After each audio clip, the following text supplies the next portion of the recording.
नमस्कार दोस्तों, आज की कहानी है अरे बहू छोटे घर की है ना। पापा देखो ना, माँ ने आज फिर मुझे मेरा मनपसंद सूट नहीं दिलाया। बाजार से आते ही मानसी ने मचलते हुए अपने पापा से शिकायत की।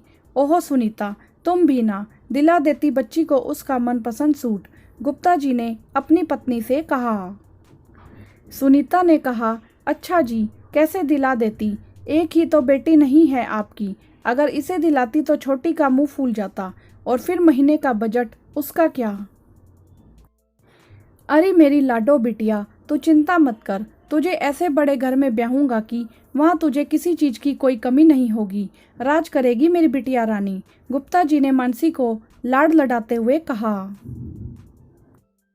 किसी बड़े घर में ब्याहने का सपना लेकर मानसी बड़ी हुई थी। सुंदर और सुशील तो वो थी ही, अच्छे अच्छे घर से उसके लिए रिश्ते आने लगे। एक दिन जब पास शहर के अच्छे बड़े घर से रिश्ता आया तो गुप्ता जी को लगा कि उनकी तलाश पूरी हो गई। लड़के वालों की बस यही डिमांड थी कि बारातियों का स्वागत अच्छे से होना चाहिए और उनकी खातिरदारी भी अच्छे से होनी चाहिए। इतना अच्छा रिश्ता देखकर गुप्ता जी ने उनकी यह मांग सहर्ष स्वीकार कर ली। अपनी हैसियत से बढ़कर गुप्ता जी ने मानसी की शादी पर खर्च किया ताकि लड़के वालों को कोई कमी नजर ना आए। शादी बहुत धूमधाम से हुई। एक से बढ़कर एक साड़ियाँ, लहंगा और जेवर लड़के वालों ने चढ़ाई। मानसी तो अपने भाग्य पर इतरा रही थी। सब बहुत खुश थे। मानसी शादी करके अपने ससुराल चली गई। इतना आलीशान बंगला, गाड़ियाँ, सब कुछ तो था वहाँ। ससुराल में कदम रखते ही द्वार पर नंद ने नेक मांगा। मानसी ने अपने पर्स से 1100 का लिफाफा निकाल कर दे दिया। नंद ने नाक सिकोड़कर सास से कहा, यह क्या माँ, हमारी क्या इतनी औकात है। सास ने कहा, अरे बेटा, अभी यह नई है ना, इसे क्या पता हमारे घर में बहन बेटियों को क्या नेक देते हैं। तू आ, मैं अपनी लाडो को सोने के झुमके दूंगी। सुबह मानसी नहा धोकर अपने मायके से लाई हुई सुंदर सी साड़ी पहनकर तैयार हो गई। जब वह कमरे से बाहर निकली तो सास ने देखते ही टोका, बहू यह क्या पहन लिया, इतने मेहमानों में यह साड़ी अच्छी नहीं लगेगी। जाओ और हमने जो जरी वाली लाल साड़ी दिलाई थी वह पहनकर आओ। अब तुम्हें हमारे घर के तौर तरीके से रहना होगा।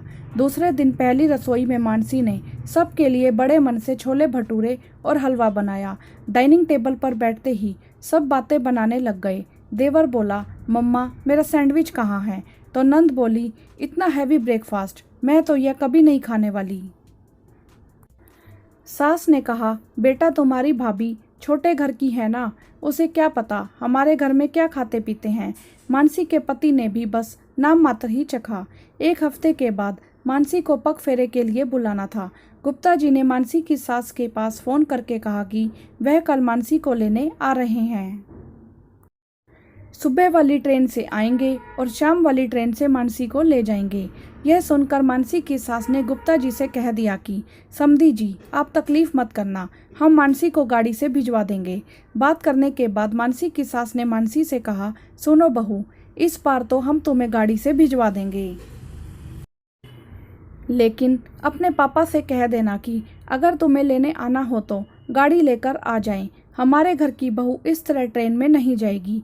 मानसी बेचारी चुपचाप उनकी बातें सुनती रहती है। अगले दिन मानसी गहनों से लदी हुई अपने मायके पहुंच गई। मानसी के पापा तो बहुत खुश थे कि उनकी बेटी को इतना अच्छा ससुराल मिला है। उन गहनों की चमक में मानसी की आंखों का सूनापन शायद किसी को नजर नहीं आ रहा था।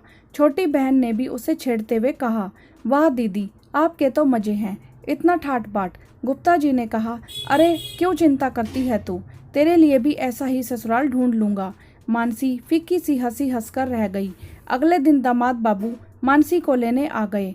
खूब खातिरदारी की उनकी। जाते समय गुप्ता जी ने दामाद से कहा, दामाद बाबू, अगर कोई अच्छा रिश्ता हो तो हमारी छोटी बिटिया के लिए भी बताना। यह सुनकर मानसी ने अपने आंसू छुपाते हुए कहा, पापा अगर हो सके तो अपनी दूसरी बेटी को बड़े घर में नहीं, बराबरी के घर में ही ब्याना, जिससे उसे और उसके परिवार को भी बराबरी का सम्मान मिल सके। मानसी तो अपने ससुराल लौट आई, लेकिन उसकी इस बात ने गुप्ता जी को सोचने पर मजबूर कर दिया कि कहीं उन्होंने बड़े घर में बेटी ब्याह कर कोई गलती तो नहीं कर दी। हाँ तो दोस्तों, आपकी इस विषय में क्या राय है, आप हमें कमेंट करके ज़रूर बताएं। वीडियो को लाइक करें, शेयर करें और चैनल को सब्सक्राइब भी करें। धन्यवाद।